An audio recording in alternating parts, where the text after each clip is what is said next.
Hi hello friends, welcome back to media talks. நான் உங்கள் Mounika.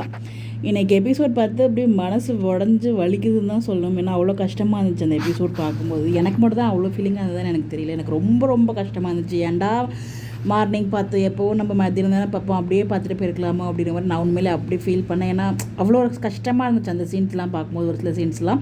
So அதை பற்றி பேசலாம். அதுக்கு முன்னாடி நேற்றுக்கே நமக்கு தெரிஞ்சிருச்சு விஜய் வீக்கா சீன்ஸ் இன்றைக்கி கொஞ்ச நாளைக்கு வந்து காமிக்க போகிறதில்ல அப்படின்னு சொல்லிட்டு. விஜய் வந்து வரமாட்டாரா சீன்ஸ்குள்ளே கேட்டால் கண்டிப்பாக வருவார். பட் ஆனால் வீக்கா சீன்ஸ் வந்து வரவே வராது. அதனால தான் வந்து பார்த்திங்கன்னா நேற்றுக்கு நமக்கு அப்படி ஒரு ட்ராக் வந்து கொடுத்துருந்தாங்க. வீக்காவோட ஹக் சீன்ஸ் வந்து கொடுத்ததுக்கான காரணம் வந்து பார்த்திங்கன்னா இன்னும் கொஞ்ச நாளைக்கு நீங்கள் அவங்கள பார்க்க முடியாது சேர்த்து, அதனால் இந்த சீனை என்ஜாய் பண்ணிக்கோங்க அப்படிங்கிற மாதிரி கொடுத்துருப்பாங்களோ அப்படிங்கிற மாதிரி எனக்கு ஃபீல் ஆச்சு. ஏன்னா நேற்றுக்கே மாமி சொல்லிட்டாங்க. ஸோ வந்து விஜய் இன்னும் 10 நாளைக்கு வரமாட்டார் அப்படின்னு சொல்லிட்டு. அதனால் அவர் எபிசோடில் வரமாட்டாரா அப்படின்னு பார்த்து கண்டிப்பாக எபிசோடில் வருவார். பிகாஸ் வீக்காவாக நம்ம சீனில் பார்க்க முடியாது. விஜயா அங்கே வந்து அவங்க மாமாவை தேடுற மாதிரி மதுரை போயிருக்காருலே, அந்த ஒரு சீக்வன்ஸ் அவங்க காமிக்க ஹைலி சான்சஸ் இருக்குது. இது ரொம்ப நாளைக்கு இந்த 10 நாள் 2 நாள் அப்படி ரொம்ப ட்ராக் பண்ணாமல் ஸோ எவ்வளோ சீக்கிரம் இந்த ஒரு சீனை முடிக்கிறாங்களோ அவ்வளோ ரொம்பவே நல்லது. அடுத்த வந்து பார்த்திங்கன்னா ஹாப்பியான ட்ராக் தான். கங்கா ப்ரெக்னென்ட் இருக்கிறது ஒரு பக்கம் ஹாப்பியான விஷயமா இருந்தாலும் அதை மனசு அக்செப்ட் பண்ண மாட்டேங்குது. ஏன்னா இன்னொருத்தி எங்கள் வீட்டில் ப்ரெக்னெண்ட்டாக இருக்கும்போது அதை ரிவீல் பண்ணாமல் இவங்களை இப்படி பார்த்து கவனிக்கிறாங்க, அவங்கள வந்து கவனிக்கவே மாட்டுறாங்க. அதுவும் இந்த ஹக் பண்ணுவாங்க இல்லையா காவேரி போயிட்டு கங்காவை, அப்போ வந்து பாட்டு தள்ளி விடுவாங்க பாருங்கள். அப்போ எனக்கே செம கோவம் ஆயிடுச்சு.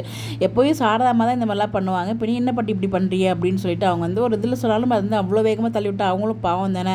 பட் அதே யமுனா வந்து ஹக் பண்ணுறாங்க, ஒன்றுமே சொல்ல. அப்போ என்ன இங்கேயே வந்து 2 விதமாக காமிச்சிருக்காங்களே, நம்ம அந்த லெவலுக்கு ஃபீல் பண்ணுறோமா இல்லை அது சாதாரண விஷயமா நமக்கு தெரியல.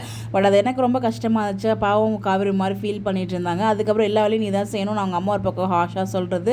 கீழே குமிஞ்சந்திரிக்கும் போதெல்லாம் குமரன் வந்து சும்மாவே தாங்குவார். அவர் வந்து அப்படி லவ் பண்ணி கல்யாணம் பண்ணார், இப்போ சொல்லவா வேணும் அந்தளவுக்கு தாங்குவார். பட் இதை வந்து விஜய் கிட்ட காவேரி சொல்லிட்டாங்கன்னா இவங்க என்னங்க தாங்குறாங்க, எங்கள் தலை தாங்குவார் பாருங்க, தாங்குன்னு செம்மையாக தாங்குவார். அங்கே சொல்ல மாட்டோம், தலைகீழாக தான் குதிப்போம் அப்படின்னு முடிவு பண்ணிட்டு இப்படி பண்ணிகிட்டு இருக்காங்க. அதுதான் ரொம்ப ரொம்ப வருத்தமாக இருக்குது. ஸோ ஏக்கமாக இருக்குது காவேரிக்கு. மேபி இந்த ஒரு ஏக்கமே வந்து பார்த்திங்கன்னா சீக்கிரம் விஜய்கிட்ட சொல்லணும் அப்படிங்கிற ஒரு துணிதலை தருதான்னு தெரியல, வெயிட் பண்ணி பார்ப்போம். பட் அதுக்கப்புறம் எல்லா வேலையும் அங்கே பார்க்குறாங்க. ஸோ யமுனாவும் சேர்த்து வேலை பார்க்க சொல்கிறாங்க. யமுனாவும் இந்த வீட்டு பொண்ணு தானே, யமுனா நீ போய் அங்கே பேசிட்டுருமா அப்படின்னு எப்படி நீங்கள் சொல்கிறீங்க அப்படிங்கும்போது எனக்கு அது கொஞ்சம் நோட் பண்ண வேண்டியதாக இருந்துச்சு. நமக்கு அங்கே காவேரி கஷ்டப்படுறதுனால எல்லா விஷயமே தப்பாக தெரியுதானே எனக்கு தெரியல, எனக்கு கணக்கு மட்டும் அப்படி தெரியுதானே எனக்கு தெரியல. அதுக்கப்புறம் காவேரி போய் தண்ணி தூக்கிட்டு வர சொல்கிறாங்க. காவேரியுமே வந்து கேஷுவலாக போகிறாங்க, மறந்துட்டாங்க குளத்தை எடுத்துகிட்டு போகிறாங்க. அதை நம்ம நிவின் வந்து பார்த்திங்கன்னா ஒரு மாதிரி ஃபீலிங்காக பார்த்துட்ருக்கார், பாவமாக பார்த்துட்ருக்கார். ஃபீலிங்னு சொல்ல முடியாது, பாவமாக பார்த்துட்ருக்கார் காவேரி நிலைமையை நினச்சி.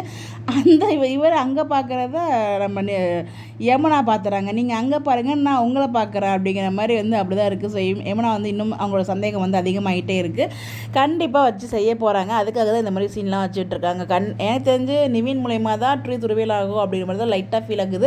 அப்படி ஆகக்கூடாது. விஜய் கிட்ட காவேரி தான் சொல்லணும். அந்த ஒரு ரியாக்ஷனுக்காக நானும் வெயிட் பண்ணிகிட்டு இருக்கேன். என்ன தான் வந்து பார்த்திங்கன்னா அவர் ஒரு ட்ரீம் சீக்வன்ஸில் காமிச்சாலும் ரியலில் நடக்கும்போது எப்படி அவர் ரியாக்ட் பண்ணுறாருங்கிறது, அது ட்ரீம் சீக்வன்ஸ் தான், அது ரியலாக மாற முடியாது இல்லையா. அந்த ரியலில் அவரோட ரியாக்ஷன் எப்படி இருக்கும் அப்படிங்கிறது நான் ரொம்ப ஈகராக வெயிட் பண்ணிகிட்டு இருக்கேன். இவ்வளோ டிலே பண்ணுறாங்க அப்படிங்கும்போது கண்டிப்பாக அந்த ஒரு சீன் நல்லா தான் எடுப்பாங்க. ஒரு நல்ல ஒரு சூப்பரான சீனாக எடுப்பாங்கன்னு எனக்கு ஒரு நம்பிக்கை இருக்குது. வெயிட் பண்ணி பார்ப்போம். நீங்கள் எபிசோட் பார்த்தீங்களா, உங்களுக்கு எப்படி ஃபீல் ஆச்சு, நீங்கள் நினைக்கிறீங்க சொல்லி உங்களோட எப்படின்னா மறக்காமல் கமெண்ட்டில் ஷேர் பண்ணுங்கள். இந்த மாதிரி எப்படி தெரிஞ்சுக்க நம்மளோட சேனலை ஃபாலோ பண்ணிக்கோங்க. Bye bye.